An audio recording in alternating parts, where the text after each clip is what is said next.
Muy buenos días a todos. Me siento muy complacido de ver aquí muchas caras conocidas. Algunos ya tuve la oportunidad de hablar con ellos. Eh, Me honra poder participar con ustedes en esta actividad. Muchos historiadores, muchos conocedores. Así que el compartir con ustedes estos momentos, créanme que significa mucho para todos nosotros. Aquí también, como ustedes vieron, ya tratando de que Panamá estos eventos, aquí vino una delegación representando a la Asociación Numismática de Panamá. Así que bueno, yo espero que les agrade lo que vamos a ver hoy. Básicamente, fichas y token, como bien lo mencionamos hace un momento. Así que vamos a comenzar con la temática.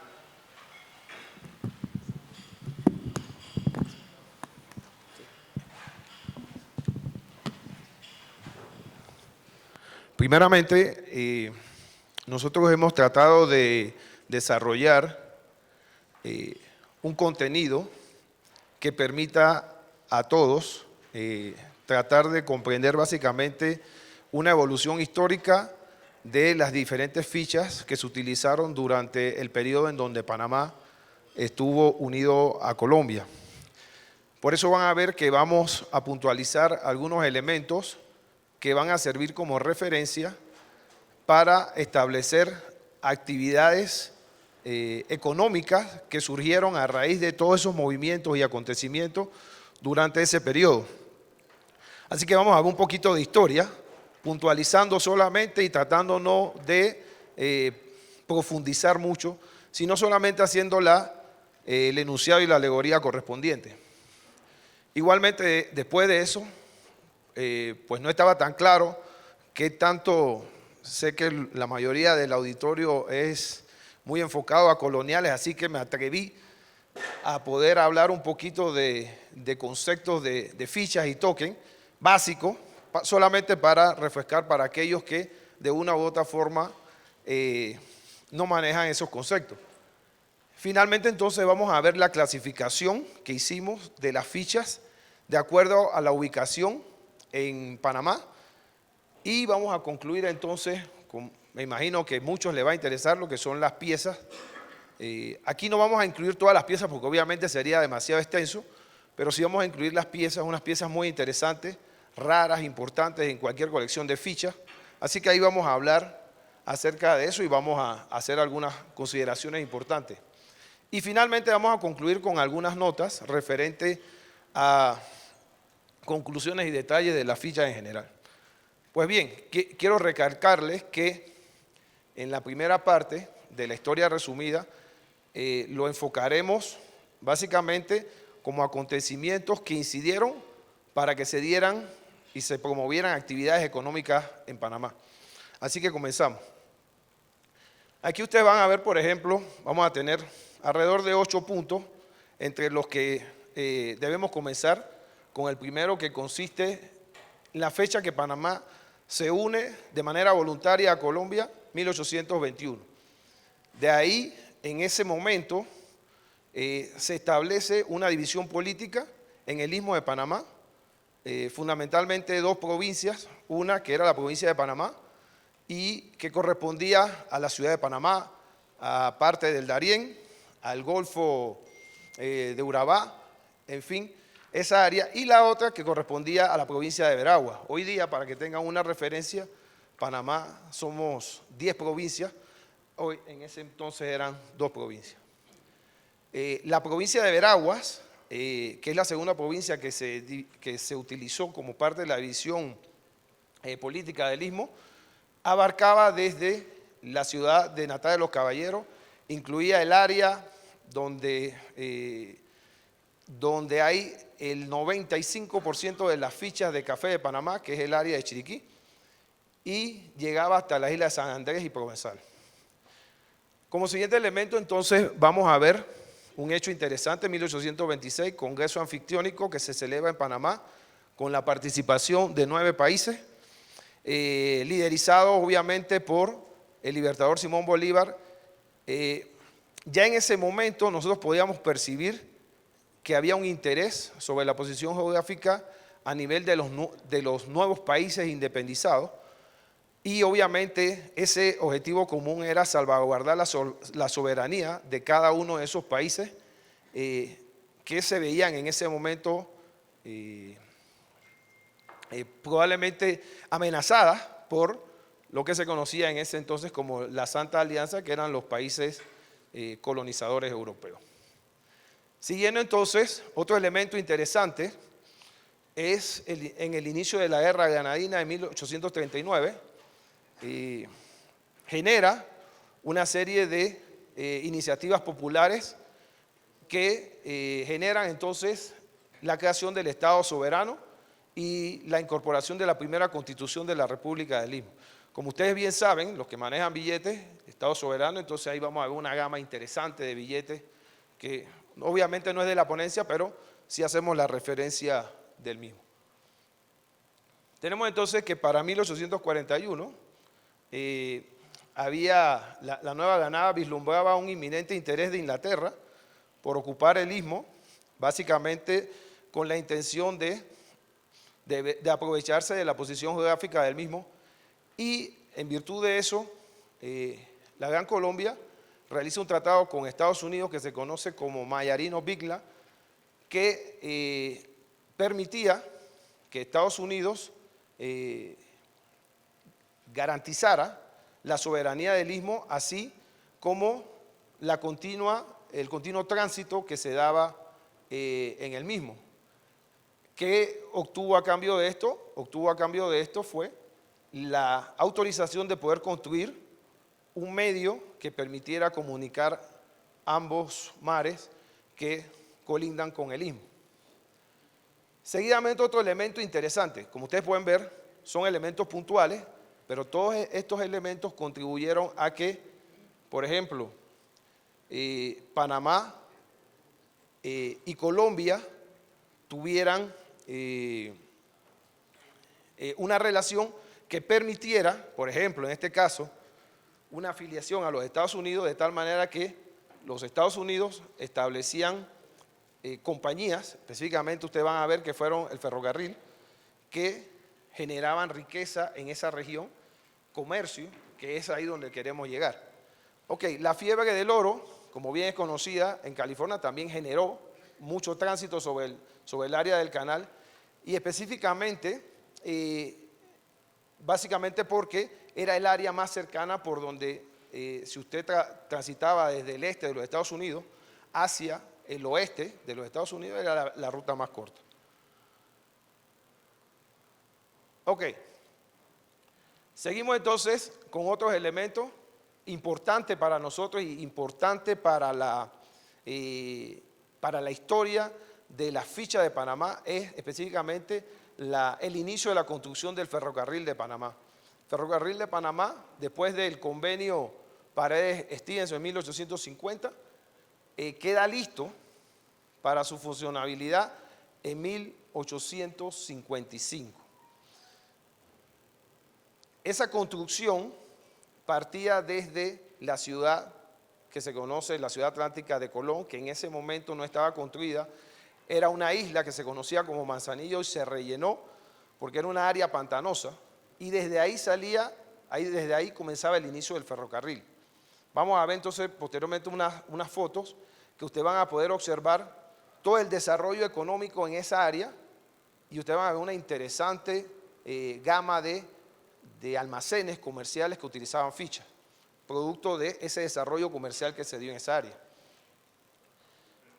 Seguimos entonces con otro hecho puntual, 1855, justo Arosemena crea el Estado Federal de Panamá, estableciéndolo, incorporando en la Carta Magna. Ya Panamá tenía se proyectaba como una región importante dentro de la Unión a Colombia. Otro elemento que marca también definitivamente el desarrollo de fichas importante en Panamá, 1874, con la fundación de la Compañía del Canal Interoceánico por el conde Fernando de Lesseps. Esa se inaugura en 1874 y cierra 15 años después, en 1889. Aquí entonces vemos finalmente tres hechos interesantes. 1899, la guerra de los 1000 días entre liberales y conservadores en Colombia generó mucho desgaste a Colombia, dio la oportunidad para que la potencia en ese momento, Estados Unidos, tuviera la oportunidad de poder hacer negociaciones y obviamente incidiera mucho en la independencia de Panamá ese elemento. Se da entonces el Tratado Herrán-Hay, que a pesar de que Colombia el Senado de Colombia lo rechaza porque consideraba que iba en contra de la soberanía del Istmo de Panamá, sí creó una serie de inconformidades a nivel del Istmo porque se vislumbraba que Estados Unidos, en su estrategia geopolítica, había visto otros lugares. Entonces, en el Istmo se creó ese sentimiento de no perder la oportunidad de que se creara la vía interoceánica por nuestro país. Así que todo eso contribuyó a que el 3 de noviembre de 1903 Panamá se independizara. ¿Por qué son importantes estos elementos? Porque cada uno de esos elementos generó de una u otra forma actividad económica en el Istmo.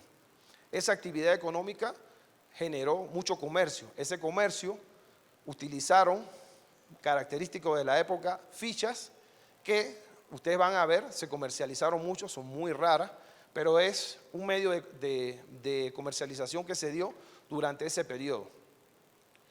Ok, rápidamente, solamente para mencionarlo, para los que no están familiarizados con el concepto, antes de que entremos a la ficha de Panamá, el concepto de fichas o token numismático. Token es la palabra en inglés y la ficha básicamente es una especie de moneda con denominación acuñada por compañías a nivel individual que no tienen el amparo del gobierno, un gobierno específico, a diferencia, por ejemplo, de lo que es la moneda de curso legal.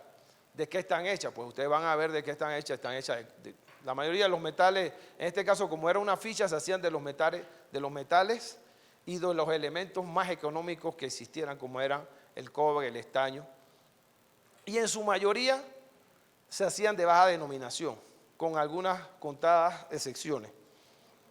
Así que, ya teniendo claro eso, podemos pasar a lo que son, cómo evolucionaron las fichas en el periodo que ya hemos mencionado anteriormente de Unión de Panamá a Colombia. Vamos a saltarnos.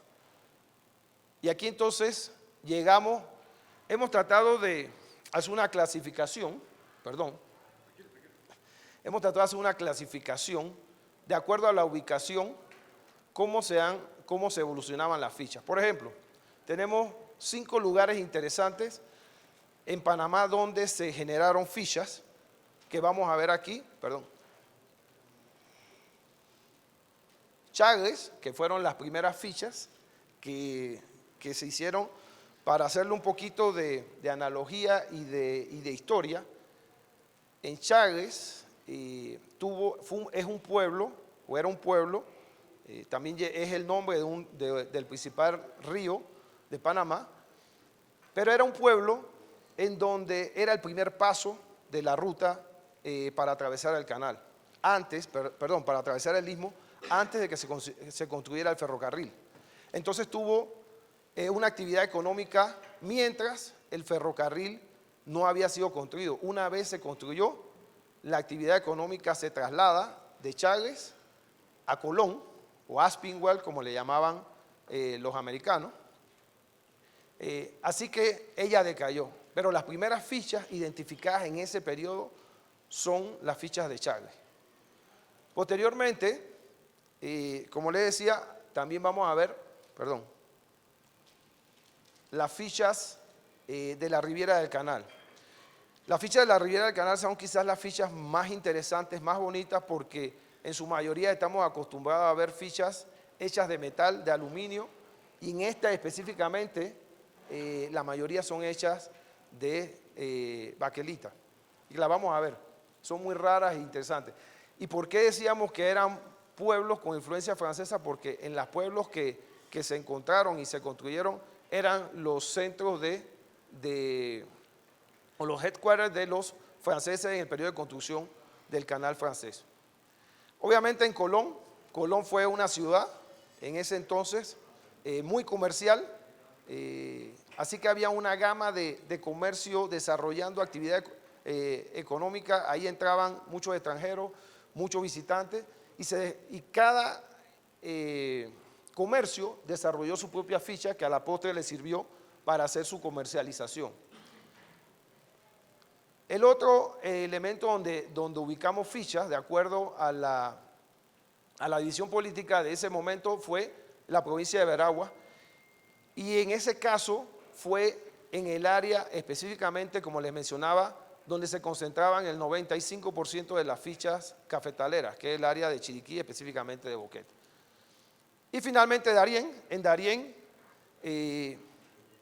habían minas y había explotación de oro. Entonces vamos a ver algunas fichas ya a finales del siglo XIX que se generaron producto de los campamentos que se construyeron para la explotación de oro en ese periodo. Aquí entonces ustedes pueden ver básicamente la ubicación de lo que hemos mencionado. Chagres, que fueron las primeras dos fichas que tenemos identificadas como las primeras que se comercializaron. Después, con la construcción del ferrocarril, se desarrollan las fichas en esta área que es Colón, que era la ciudad comercial más importante atlántica. Se inicia entonces la construcción del canal por los franceses. En ese tiempo ellos querían construir un canal a nivel, y entonces desarrollaron una serie de pueblos que están en toda la área colindante con esa ruta, y también algunos pueblos que estaban en la ruta del ferrocarril. Vemos acá entonces el área de Darién, donde se generaban las minas de oro, y finalmente el área cafetalera de Panamá, que es el área de Chiriquí, donde se producían las fichas de café. Ok, vamos a ver las primeras fichas. Nosotros hemos identificado dos fichas. Vean la primera, ambas hechas de níquel, una y latón la otra, entre un diámetro de 20 a 23 milímetros. Esta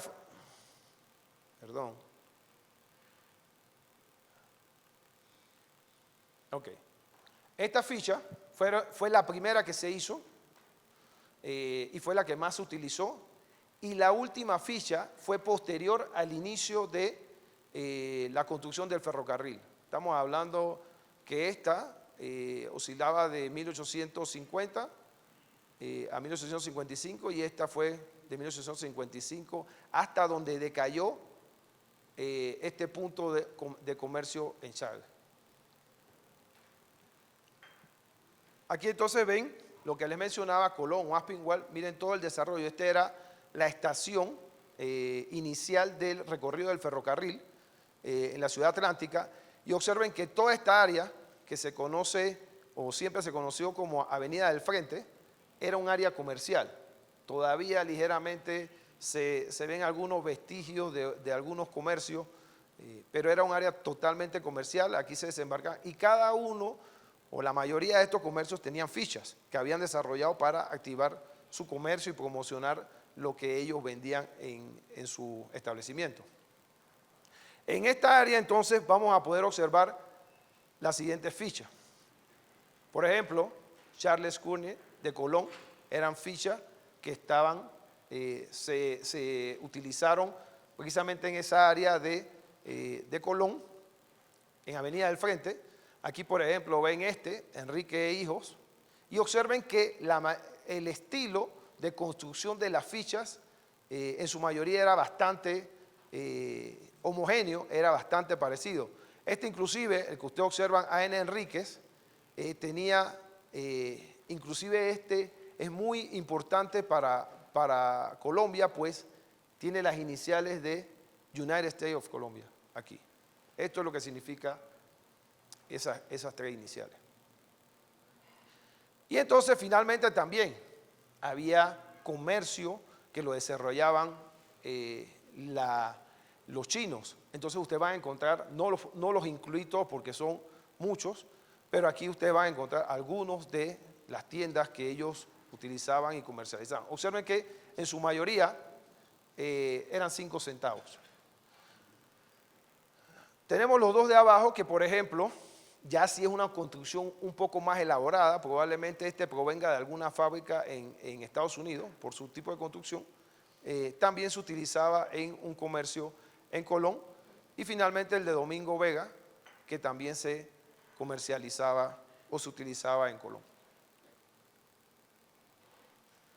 Otros tokens o fichas que se generaron, por ejemplo, este era un token bank que emitió un banco, muy raro la emisión de 10 centavos, muy raro, y básicamente ese banco solamente duró aproximadamente como 6 a 8 meses. Sin embargo, el de 5 centavos es muy común. Aquí ustedes ven que ya este banco se tomó el detalle de generar un token de plata, que son la construcción que tienen estas fichas, y normalmente oscilaba entre 16 a 22 centímetros. Milímetros.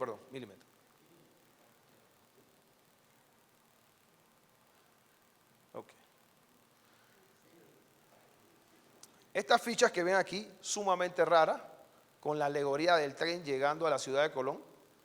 Hay una variedad aproximadamente como de 6 fichas de esas. Son muy raros. Fueron hechos de latón y tienen una dimensión de 28 milímetros. También se utilizaban 1855 hasta 1880 probablemente se estuvieron utilizando estas fichas, pero son muy raras. Aquí vemos el área que les quería mencionar, por ejemplo, el área donde había influencia francesa que se generó cuando el inicio de la construcción del canal por los franceses, y básicamente se circunscribía esa influencia en estos 4 poblados, que son Obispo, Culebra, Paraíso y Emperador.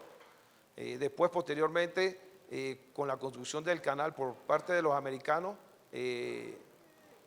Culebra y Emperador fueron los centros donde ellos generaban toda su concentración de trabajo y su organización y la administración principal. Aquí entonces vamos a ver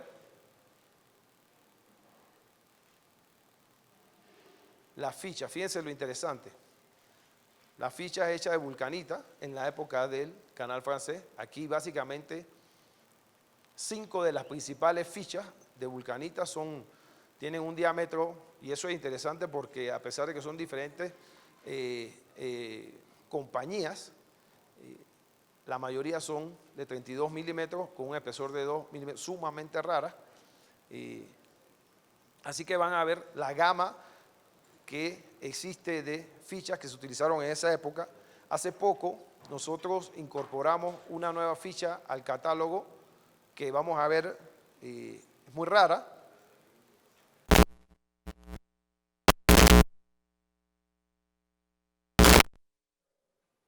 Se conocen 2 especímenes de eso y es una ficha un poco más chica que las tradicionales que se hacían de vulcanita.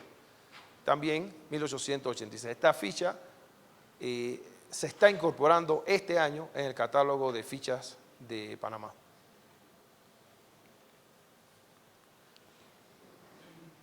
También en ese periodo, para que ustedes vean, toda la amplitud del comercio que se hacía y cómo se utilizaban cuando se extraía la tierra en el proceso de excavación, se generó una ficha que se utilizó por parte de esta compañía privada.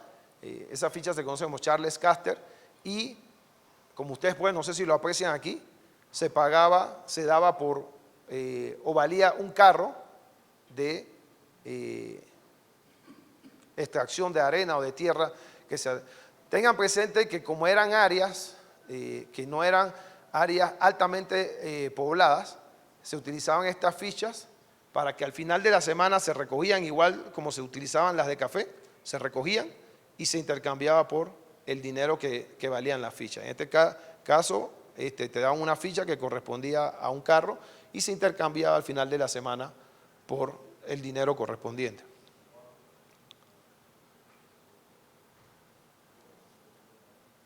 Ok, aquí entonces vemos algunas de las fichas que se utilizaron en la parte del litoral pacífico, no necesariamente el litoral, sino cercano al litoral pacífico, en pueblos que también antes de la construcción del canal fueron inundados como Gorgona. Esta es una ficha, todas hechas de níquel, entonces son sumamente interesantes. Por ejemplo, esta de Roncayo muy rara. Y en fin, observen que la construcción era, en términos generales, bastante parecida. Todas, probablemente una mida 20 milímetros, otra mida 20.5, otra mida 19.5, pero en fin. Y el peso es relativamente bastante parecido. Y observen también que, igual que las demás, tenían un valor de 5 centavos.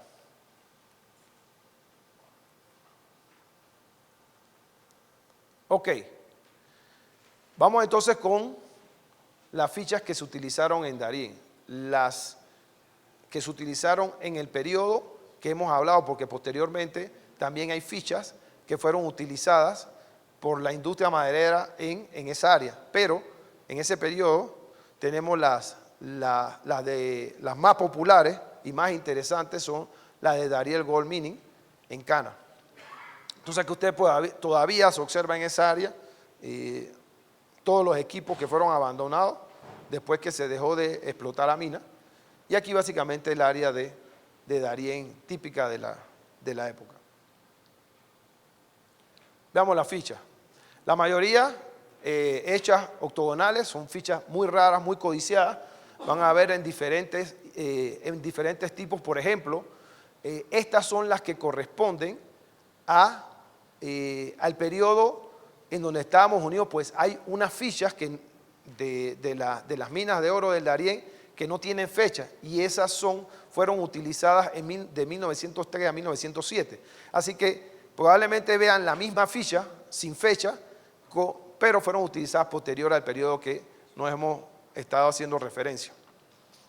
En su mayoría las más grandes, que son las de $1 y la de 50 centavos, medían 39 milímetros, y la más chica, que era de 10 centavos, 22 milímetros.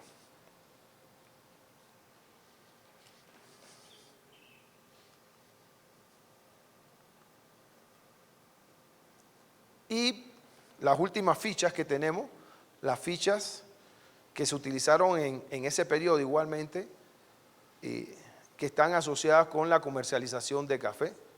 Ese proceso ustedes lo conocen muy bien, se recogían latas de café, y estas dos compañías, inclusive esta es muy interesante y muy rara, pues fíjense que está acuñada con el nombre de la República de Colombia.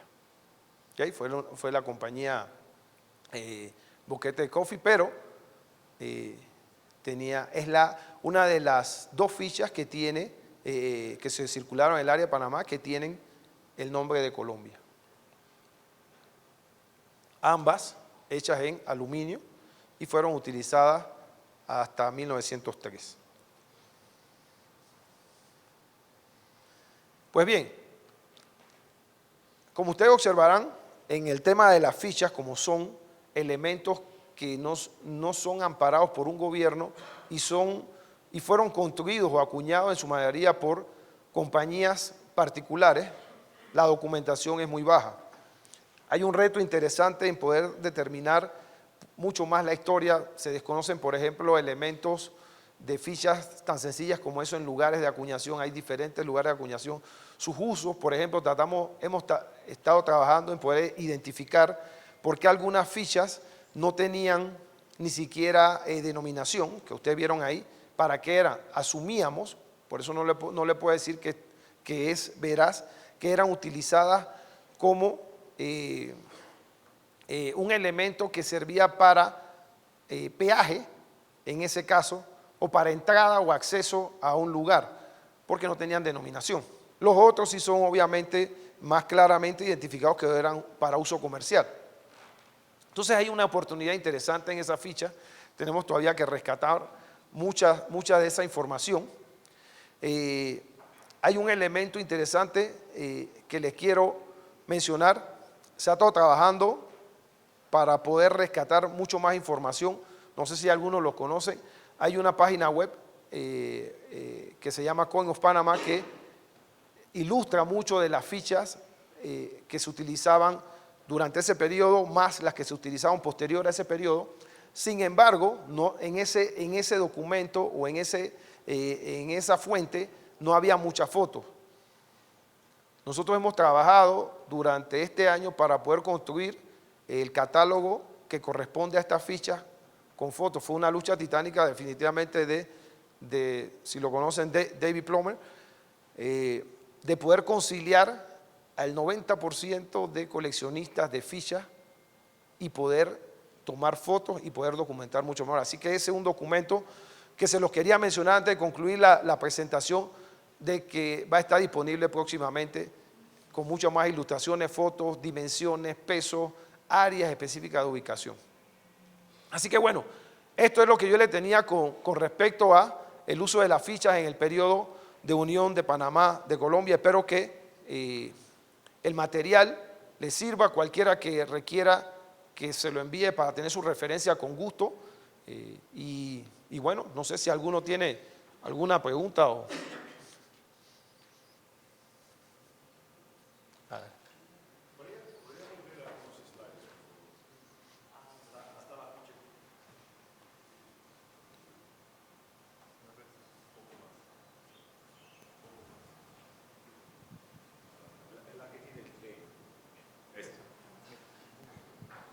A la de izquierda fue reacuñada sobre una medalla americana, ¿no? ¿Sí? Sí, hay diferentes variedades. En este caso específico de Cole Brown, hay algunas que tienen ese error, otras que son lisas y esta específicamente que ves ahí. ¿Se conoce el fabricante de la medalla americana?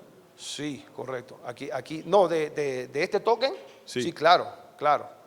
Nosotros conocemos, yo te lo puedo facilitar, creo que al final de la presentación está el nombre del fabricante que está identificado. Gracias. Vamos a ver, yo creo que está aquí, vamos a ver. Gracias. Sí. Volvamos, si es posible, por favor, a esa ficha que tiene el ferrocarril. Sí. Por favor.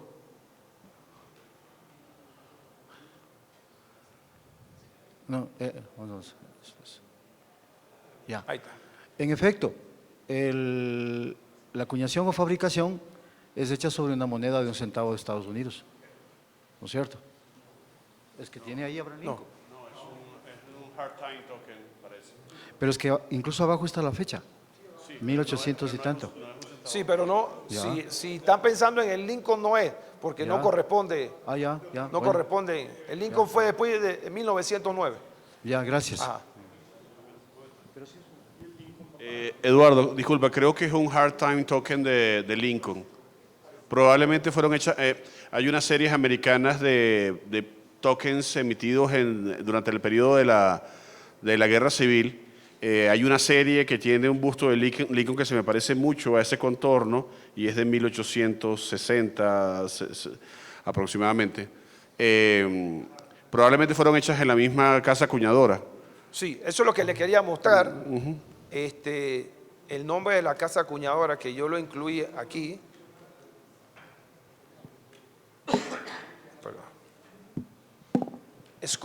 Scoville Manufacturing Company.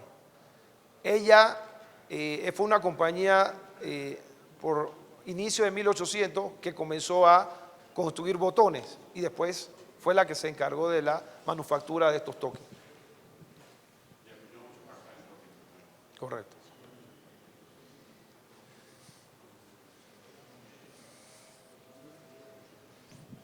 Bueno, valga un poco la cuña publicitaria, pero usted sabe saber, o no sé si usted está en contacto con el señor Ignacio Alberto Henao. Correcto. porque se va a sacar el libro de las fichas de Colombia que incluyen todas las de Panamá del periodo que usted está hablando. Ok. Entonces, yo creo que hay varias fichas que él no debe tener, le encarecería muchísimo que se comunicase con él, por un lado, y valga la información para todos los demás que vamos a sacar, que se va a sacar, digo yo, porque he ayudado muchísimo al doctor Henao en este tema, a sacar el nuevo libro de fichas de Colombia. Este año probablemente, que incluirán todas las fichas de Panamá. Y también valga la pena que hay varias fichas de Panamá que usted no tiene incluidas ahí. Correcto. Porque sí, yo tengo varias de Panamá, o no, por lo menos una de Panamá que usted no tiene. Sí, como les mencioné al inicio, podemos quedarnos varios días hablando de las fichas aquí, así que por eso yo traté de resumir, pero podemos revisarlo porque yo tengo un borrador de el trabajo que se ha hecho y podemos ver individualmente cada una de las fichas que incluyen esas fichas y todavía, porque por ejemplo la de Brandon incluye 6 variedades que están inicializadas ahí.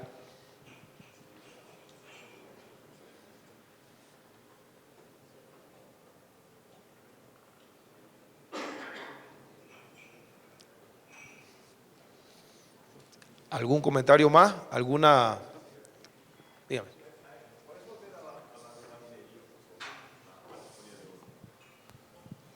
¿A esta? Ajá. Sí, esta es la representación de un minero típicamente californiano, ¿no? Correcto. Y quería te preguntar si las árboles al fondo son árboles que existen en Panamá o si Sí, son árboles californianos. No, son árboles típicos del área. Recuerden, esta área es altamente boscosa y eran minas. Entonces, por ejemplo, ese número que ustedes observan aquí es el número de campamento de explotación. Aquí vamos a encontrar desde número 1 hasta el campamento número 7. Entonces, pero sí es típica la imagen de un minero. Y esta compañía era una compañía de explotación americana.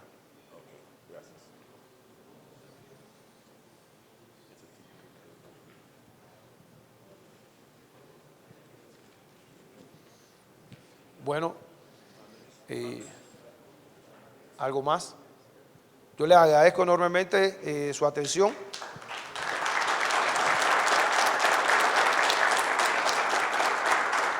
Muchas gracias, Eduardo.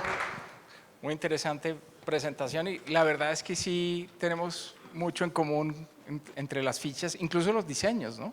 Es bien interesante. Hay una de sus fichas, la de plata, es muy parecida a las 5 centavos de Colombia de níquel, lo cual es bastante interesante. No, yo simplemente quería resumir un poquito la hoja de vida de Eduardo desde el punto de vista numismático. Él es presidente de la Asociación Numismática de Panamá, miembro de la Asociación Numismática desde el año 2014, miembro de la American Numismatic Association, miembro asociado del National Grading Association y miembro asociado profesional del Coin Grading Service. Pues muchas gracias, los invitamos a tomar un receso corto, un cafecito, por favor.